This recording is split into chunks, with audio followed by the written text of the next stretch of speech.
열심히 살아가다 보면 어느 순간 이 인생의 엔진이 멈추는 그런 자리에 설 때가 있습니다.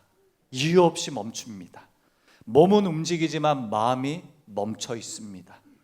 이걸 우리는 번아웃이라 부릅니다. 힘이 방전되거나 의미를 상실하거나 살아갈 이유를 놓치는 경우가 있습니다. 번아웃. 왜 우리는 번아웃에 걸립니까? 또 생길까요? 만성 피로, 감성 소진, 수면 장애, 가부화, 힘없는 노동, 또 원하는 결과가 나오지 않을 때 사람은 소진된다 합니다. 특별히 의미 없는 상태는 더더욱 무섭습니다. 일을 하고 열심히 해내는데 왜 내가 이 일을 하고 있는가? 그 의미를 상실할 때 참 무섭습니다. 목적 의식이 없어 왜 이걸 하지? 녹슨 기분처럼 의미 부여도 반복되는 일상 속에 권태가 쌓이기도 합니다. 속도의 문제일 수도 있고 방향의 문제일 수도 있고 의지와 의미의 문제일 수도 있습니다. 연말에 우리 성도님들의 기도 카드를 적어서 저희 교육자들에게 보내주셨습니다. 기도 카드로 같이 기도하다 보면 이런 상태에 놓인 성도님들을 많이 발견합니다. 특별히 쉬어도 회복되지 않는 피로감, 또한 희미해진 삶의 목적을 위해서 기도하고 감당하기 벅찬 현실 속에 도움을 구하는 우리 성도님들의 기도를 발견합니다. 오늘 초대교회 사도행전 5장의 모습도 동일합니다. 실은 우리가 고난을 겪고 이겨내고 견뎌내고 그런데 또 고난을 겪고 이겨내고 이런 반복 속에 있습니다. 다음 주는 내부의 분쟁, 다다음 주는 순교와 박해. 여러분, 4장은 어떻게 시작했습니까? 위협으로 시작했습니다. 사도들이 위협을 당했습니다. 오늘 5장은 체포와 매질을 당합니다. 강도가 높아집니다. 그리고 다다음 주에는 6장, 이제 7장, 8장엔 한 사람이 죽습니다. 순교와 전면 박해가 시작됩니다. 점점 어려워집니다.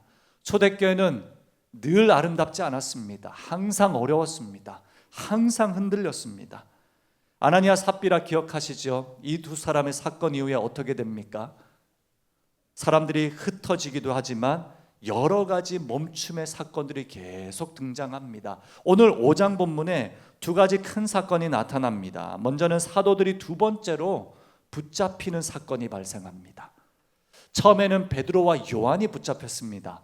그러나 오늘 5장은 사도들이 감옥에 갇힌다라고 기록합니다. 왜 갇힙니까? 이 공회에서 전하지 말라는 부활의 복음을 예루살렘 공회 앞에서 담대하게 전합니다. 예수의 부활을 말하지 말라는 경고를 받지만 멈추지 않고 전하고 그 전하는 결과로 사람들을 가둡니다. 실은 사도들에게 감옥은 인생의 사명과 목적과 방향을 멈추는 것과 동일합니다. 이런 거죠. 너의 임무는 여기까지야. 사도들의 인생의 사명은 여기까지야. 더 이상은 없어. 멈추는 것입니다. 실은 세상의 권력과 가장 익숙한 제도와 방식, 여러 가지 무기력한 방법을 통해 사단은 우리 인생을 멈추게 합니다. 막히고 멈추게 합니다. 여기까지야. 더 안 해도 돼. 넌 더 할 수 없어. 우리를 움츠러들게 하고 번아웃과 여러 가지 요인으로 삶을 망가뜨리는 요인들이 있습니다. 또 다른 멈춤은 사도들이 다시 공의 법정 앞에 서게 된다는 사실입니다. 공의 법정. 이 공의 법정은 단순한 법정이 아니라 트라우마의 현장입니다. 사랑하는 성도 여러분, 이 트라우마는 무엇입니까? 단순 힘든 기억들이 아닙니다. 트라우마는 그 사건이 현재의 삶에 지속적으로 영향을 미치는 상태입니다. 예를 들자면 이전의 과거의 관계, 이전의 상황들, 여러 가지 반복되는 자리, 어떤 거절당한 요인들, 이런 모든 모습들이 과거의 일인데 현재까지 영향을 끼치는 겁니다. 사람은 트라우마 앞에서 많이 멈춥니다. 괜찮아 보이지만 감정이 멈춥니다. 인생이 멈추기도 합니다. 많은 우울증 환우들이나 아니면 공황장애를 겪는 우리 사람들 가운데 이런 이야기를 합니다. 다른 사람에게는 아무렇지 않아 보이는 공간, 현장, 시간, 사람이 나에게만 너무 과학하게 느껴지는 겁니다. 때로는 감옥처럼 느껴지는 것이죠. 같은 자리, 같은 환경인데도 불구하고 그것을 벗어날 수 없는 좁은 방처럼 느껴진다고 합니다. 때론 문이 열려 있는데, 문이 다 보이는데 나갈 수 없는 이런 강박, 이런 감정들. 그래서 설명하기도 어렵고 이해받기도 어렵고 누군가에게 말하는 것도 어렵고, 그런 상태가 지속되면서 실제적으로 나에게 두려움이 닥쳐온다라는 말씀을 많이 듣습니다. 오늘 본문은 이렇게 말합니다. 세상은 멈추게 하지만, 인생은 멈출 수도 있지만 하나님은 멈추지 않는다 말씀하십니다. 사람의 인생은 다양한 방식으로 멈출 수 있지만 하나님은 멈추지 않으신다 말씀하고 계십니다. 하나님은 흔들리는 세상 속에서 어떻게 흔들리지 않으시며 우리를 위해 여전히 일하시며 살아가십니까?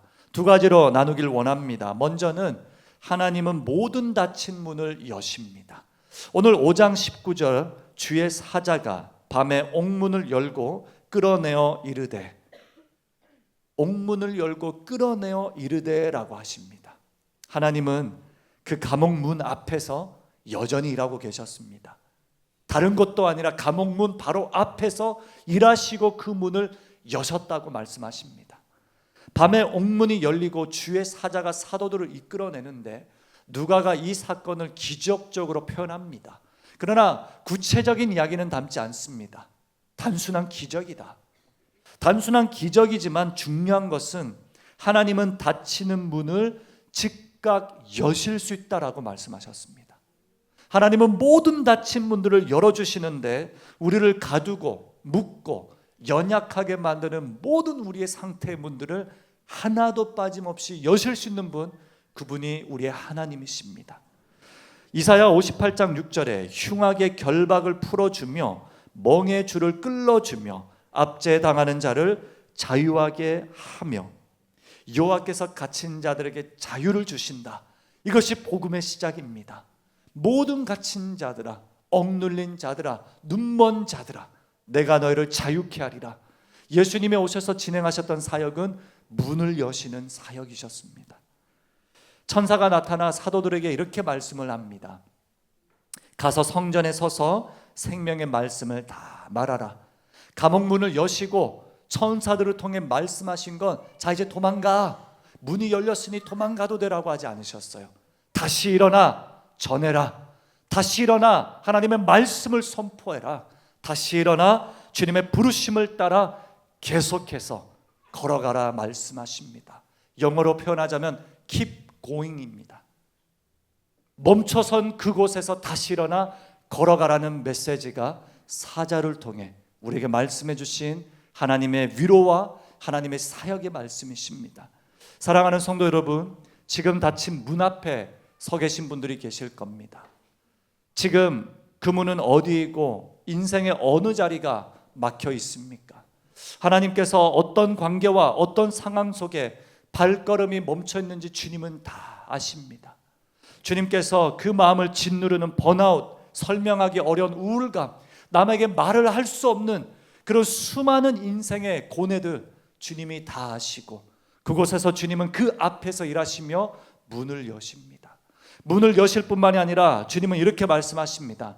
내가 열지 못할 문이 없다. 다시 일어나 계속해서 그 인생을 걸어가라. 주님은 우리에게 선포하십니다. 하나님이 멈추지 않을 수 있는 두 번째 그의 방법, 일하심의 방법은 무엇인가? 성령께서 시작하신 일을 결코 멈추지 않는다는 사실입니다. 주님은 모든 닫힌 문을 여시는데 어떻게 여십니까? 성령님이 시작하신 일은 결코 멈추지 않으신다 약속하셨습니다. 이 사도들이 다시 공회 앞에 섰을 때 실은 두려움의 현장이었습니다. 트라우마라고 말씀드렸습니다. 성령님이 그러나 하시는 일이면 아무도 막을 수 없습니다.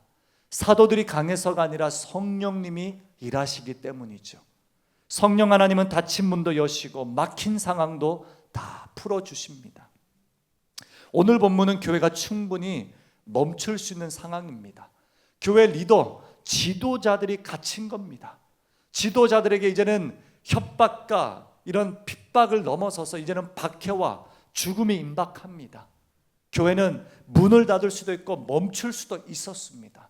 그러나 교회는 단 한순간도 멈추지 않습니다. 그래서 우리가 현대교회가 초대교회와 신약시대 교회를 모델로 삼는 이유가 여기에 있습니다.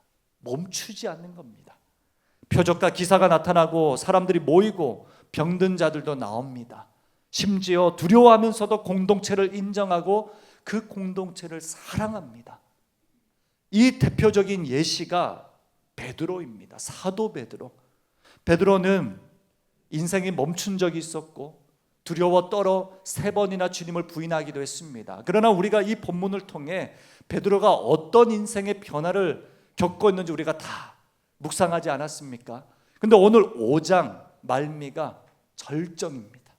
오늘 이 베드로의 사건을 보시면 후반절의 29절 이렇게 말합니다. 베드로와 사도들이 대답하여 이르되 사람보다 하나님께 순종하는 것이 마땅하니라. 무슨 뜻입니까? 공회 앞에서 그는 공회 사람들 앞에 순복하고 엎드렸습니다. 그러나 더 이상 나의 권위, 나의 능력은 당신들이 아니라 하나님이심을 선포하고 있는 겁니다. 더 이상의 공회는 나에게 권력이 아니라 오직 하나님입니다. 당신들 앞에 나는 더 이상 순복하고 순종하지 않겠습니다. 나는 하나님 앞에만 엎드리겠습니다라는 믿음의 담대함의 고백을 선포합니다. 여기서 멈추지 않고 5장 30절에 너희가 나무에 달아 죽인 예수를 우리 조상의 하나님이 살리시고 선포합니다. 이제는 직면합니다.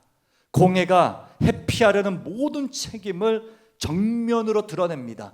너희들이 죽인 그 예수, 그 십자가의 예수, 너희들이 죽인 것이다.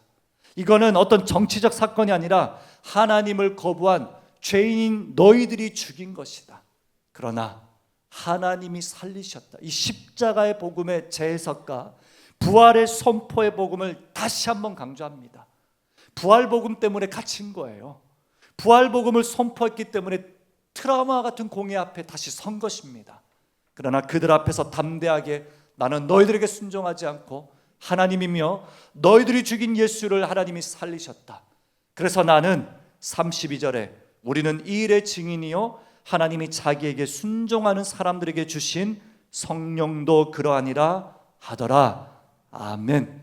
이제는 나는 이 일의 증인이요 누구도 멈출 수 없고 누구도 막을 수 없는 성령님 행하시는 사역에 내가 동참하겠노라 선포하고 있는 것입니다.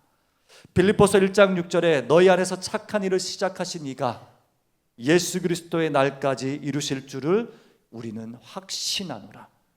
우리 안에 시작하신 그 착한 일을 이루신 분은 성령 하나님이십니다.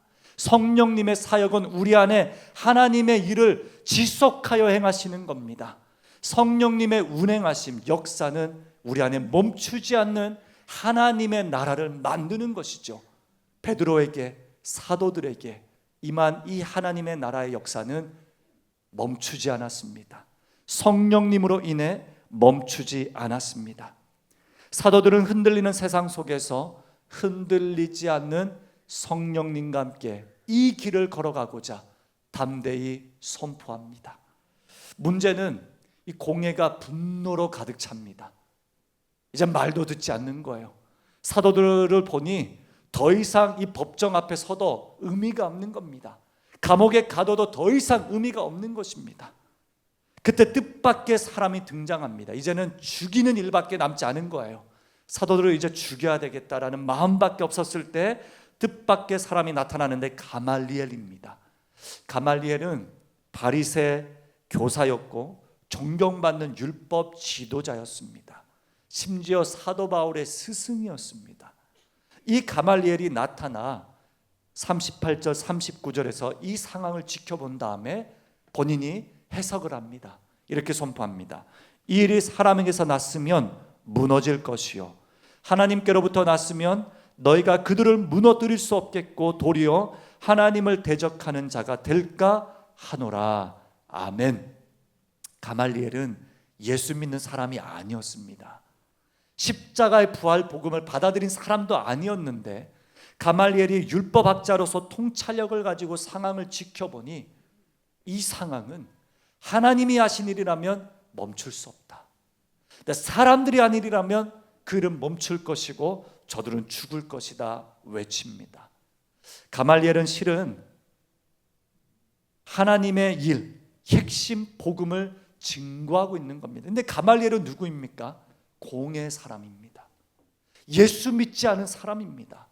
사도들에게 트라우마를 일으킨 그 사람 중에 한 명이고 지도자였습니다.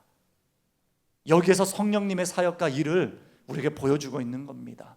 성령님이 멈추지 않는 일은 어떤 방식으로 나타납니까?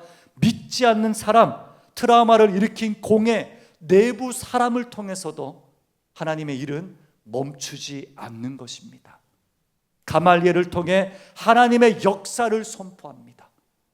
사람의 일은 멈추고 사람의 열정은 식고 사람 인생 엔진도 때론 멈출 수도 있습니다. 그러나 성령 하나님의 일은 멈추지 않는 것, 이것이 교회와 성도를 유지하는 유일한 원리입니다. 우리 심장 엔진을 불태울 수 있는 유일한 윤활유와 같은 하나님의 엔진, 하나님의 역사입니다. 우리가 위대해서도 아니라 하나님이 멈추지 않으시기 때문입니다. 공회는 어떻게 이 본문을 마무리하냐면 사도들을 매질하며 풀어줬다라고 합니다. 근데 이 상황 속에 사도들의 반응이 더 놀랍습니다. 40절엔 사도들이 예수의 이름 때문에 모욕을 당할 수 있는 자격을 얻게 된 것을 기뻐하면서 공회에서 물러났다라고 합니다. 쉽게 말씀드리자면 매를 맞고도 기뻐하며 춤추며 움직였다는 겁니다. 매를 맞고도 기뻐하며 주님의 사역을 감당할 분들이 계십니까? 혹시나 교회 봉사의 자리에서 열심히 안 한다고 매를 맞으며 봉사시키는 교회라면 여러분 열심히 순종하시겠습니까? 그건 가스라이팅입니다. 그런데 이 사도들의 반응은 무엇입니까? 멈추지 않는 힘과 의지가 어디에서 나오는 겁니까? 성령님의 역사입니다.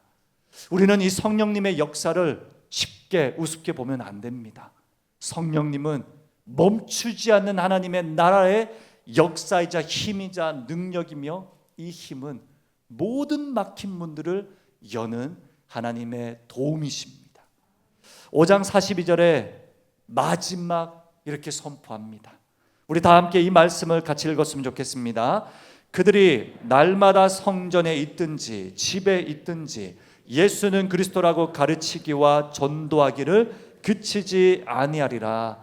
아멘. 비로소 이때 제자들의 삶에 어떤 사역이 나타납니까? 예수님의 지상 사역 세 가지는 가르치고 치유하고 전파하는 사역이었습니다. 비로소 이때 날마다라는 단어가 일상입니다. 오늘도 영상으로 보셨지만 우리 교회 비전은 하나님의 마음이 일상에 흐르는 삶입니다. 비로소 성령 안에서 일상에서 예수님의 3대 사역을 잘 실천하는 제자로 살고자 다짐한 아름다운 사도들의 열매가 나타납니다. 오늘 우리는 초대교회처럼 감옥과 매질을 직접 겪지는 않습니다. 매질하는 곳은 없습니다. 그러나 초대교회를 멈추게 하려 했던 감옥과 공회, 위협과 트라우마, 이런 우리에게도 인생을 붙잡아 세우는 각자 멈춤의 자리가 있습니다. 두려움과 상처, 관계, 현실의 문제들이 우리 모두에게 다 있습니다. 그럼에도 성령님은 거룩한 공동체를 박해 속에서도 멈추지 않게 하셨습니다. 그리고 오늘 하나님은 지금도 일하고 계시고 멈추지 않는 이유는 성령님은 살아계시는 하나님의 영이시기 때문입니다. 성령님을 의지함으로 나아갈 때에 우리의 인생의 모든 막힌 문들은 열릴 것이고 하나님의 나라는 우리 인생을 통하여 지속될 것입니다. 마무리하길 원합니다. 하나님은 우리에게 거창한 인생을 요구하지 않으셨습니다. 엄청난 사도들의 순교적 인생을 원한 것도 아닙니다.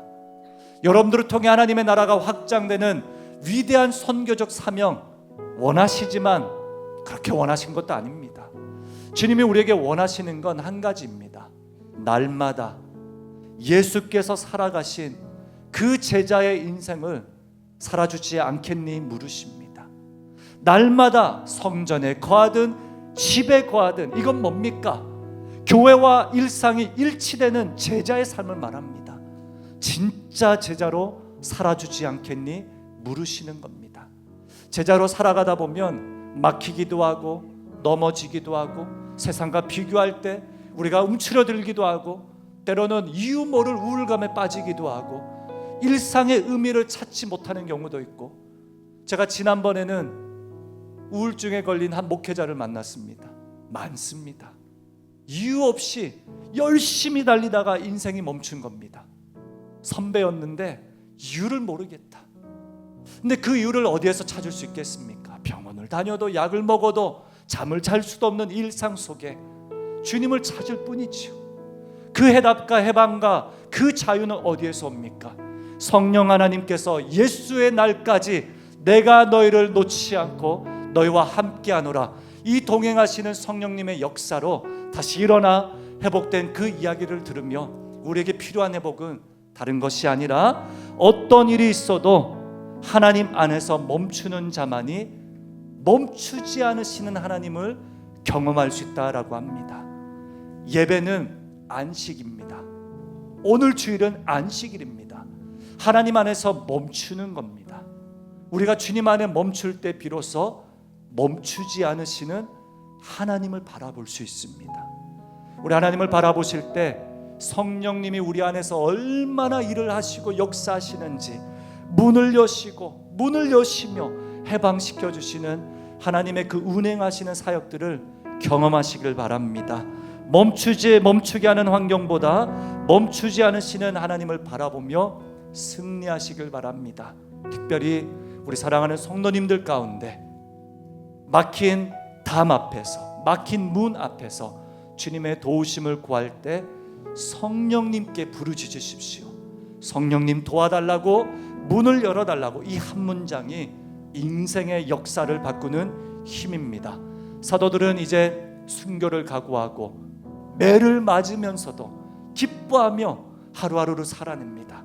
우리 일주일 힘내어 살아가시는 사랑하는 성도들 되시길 바라며 주님의 역사가 멈추지 않음을 믿음으로 고백하시길 바랍니다. 우리 한 마음으로